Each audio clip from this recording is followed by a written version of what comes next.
तासीर स्पर्मेटिन sperm grow course. क्या आप औलाद जैसी नेमत से महरूम हैं? मादा तौलीद में स्पर्म की कमी से शिकार अफराद के लिए बेहतरीन इलाज। इस वीडियो को आखिर तक लाजमी देखें। अस्सलाम वालेकुम नाज़रीन, उम्मीद करती हूँ आप सब खैरियत से होंगे। नाज़रीन, आज मैं जिस मौजू पर बात करूँगी वो है मर्दाना बांझपन। सबसे पहले ये जानना ज़रूरी है कि बांझपन क्या है।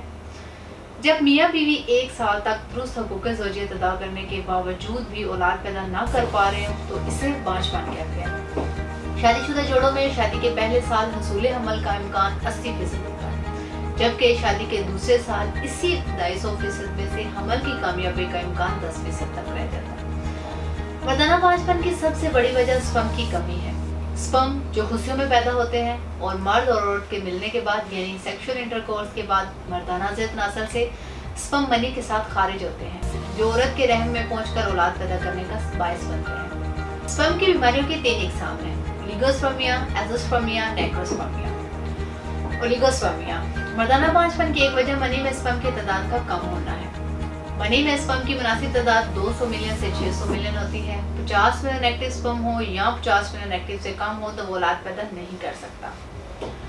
अगर स्पर्म की मुनासिब तादाद 120 मिलियन से कम हो तो ओलिगोस्पर्मिया कहलाता है। नाज़रीन, 1 मिनट में 50,000 स्पर्म पैदा होते हैं, एक दिन में 72 मिलियन, और ये स्पर्म 84 डेज में मैच्योर होते हैं। इसके बाद दूसरे नंबर पर एज़ोस्पर्मिया। मनी में स्पर्म की बिल्कुल गैर मौजूदगी एज़ोस्पर्मिया कहलाती है। इस बीमारी में स्पर्म बिल्कुल पैदा ही नहीं होते। मनी में स्पर्म बिल्कुल पैदा ना होने का सबसे बड़ा सबब इन्फेक्शन है। एज़ोस्पर्मिया की मजीद 2 इकसाम है: ऑब्स्ट्रक्टिव और non obstructive azoospermia. Obstructive azoospermia अगर दूसरे साइज में नॉर्मल हो और हार्मोन लेवल भी नॉर्मल हो तो ज़िदनासर के दरमियान नालियां बंद होने को ऑब्स्ट्रक्टिव एज़ोस्पर्मिया कहते हैं। ये मर्ज खुशियों से मादा मनी बाहर निकालने वाली नालियों पर चोट लगने या इनमें नुक्स पैदा होने की वजह से होता है।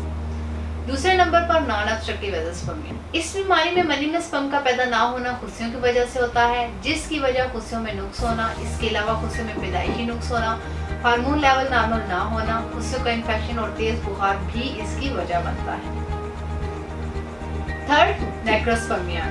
नेक्रोस्पर्मिया बांझपन की एक ऐसी किस्म है जिसमें मनी में स्पर्म मौजूद होते हैं लेकिन वो जिंदा नहीं होते और मुर्दा होने के बायस वो इस काबिल नहीं होते कि हमल करार पाने का बायस बन सकें।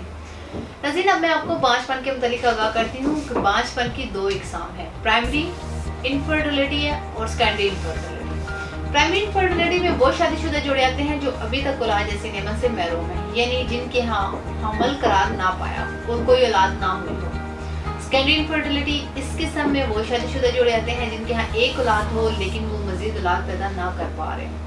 तासीर दवाखाना रजिस्टर्ड एंड तासीर फार्मा प्राइवेट लिमिटेड के माहिरीन ने साल की रिसर्च के बाद इन तमाम बातों को मद्देनजर रखते हुए मुख्तलिफ मरकबात और जड़ी बूटियों की आमेज़िश से एक नुस्खा तरतीब दिया है, जिसका नाम तासीर स्पर्मेटिन स्पर्म ग्रो कोर्स है। ये दवा शोबा रिसर्च ने देसी जड़ी बूटियों की आमेज़िश के साथ तिब्बे इस्लामी के ऐन उसूलों, साइंटिफिक तरीकों पर तासीर लेबॉर्ट्रीज में जदीद ऑटोमेटिक मशीनरी की मदद से तैयार की है, जिसके इस्तेमाल से हर तरह का इन्फेक्शन खत्म हो जाता है। ये कोर्स मादा तौलीद को बढ़ाकर स्पर्म को औलाद के काबिल बनाता है। इस कोर्स में शामिल की देसी मरकबात न सिर्फ मादा तौलीद को बढ़ाने बल्कि इसे गाढ़ा करने में भी मुअस्सर है। इसके इस्तेमाल से ओलिगोस्पर्मिया, एज़ोस्पर्मिया, नेक्रोस्पर्मिया जैसी बीमारियों से मुकम्मल तौर पर निजात मिल जाती है। ये मर्दों के जिस्मानी हयात में होने वाली तब्दीलियों के अफजाइशी हार्मोन HGH के स्पर्म की सतह में इजाफा करता है। औलाद अफराद के स्पर्म कम हो तो इनके मादा तौलीद में स्पर्म्स को नॉर्मल हालत में लाता है। ये कोर्स किरम मनी की कमजोरी और इसके कुदरती तनासब को दुरुस्त करके इसके क़वाम को ठीक करता है। इसके अलावा मजीद टेस्टिकल्स की बीमारियां भी हैं। स्पर्म चूँकि खुशियों में पैदा होते हैं, स्पर्म की खराबियों के सिलसिले में खुशियों को बहुत अहमियत हासिल है। खुशियों की बीमारियों की 2 इकसाम है: हाइड्रोसील और वेरिकोसील। हाइड्रोसील इस बीमारी में खुशियों के ऊपर बोझ बढ़ जाता है और वेरिकोसील खुशियों की इस बीमारी में खुशियों के साथ नालियां फूल जाती हैं। चूँकि स्पर्म खुशियों में पैदा होते हैं तो हाइड्रोसील और वेरिकोसील की बीमारियां भी स्पर्म प्रोड्यूस करने में हाइल होती हैं, जो कि मर्दाना बांझपन का बायस बनती है। ये कोर्स खुशियों के इन तमाम मसाइल हाइड्रोसील और वेरिकोसील को मुकम्मल तौर पर रफा करता है और इनको दोबारा नहीं होने देता।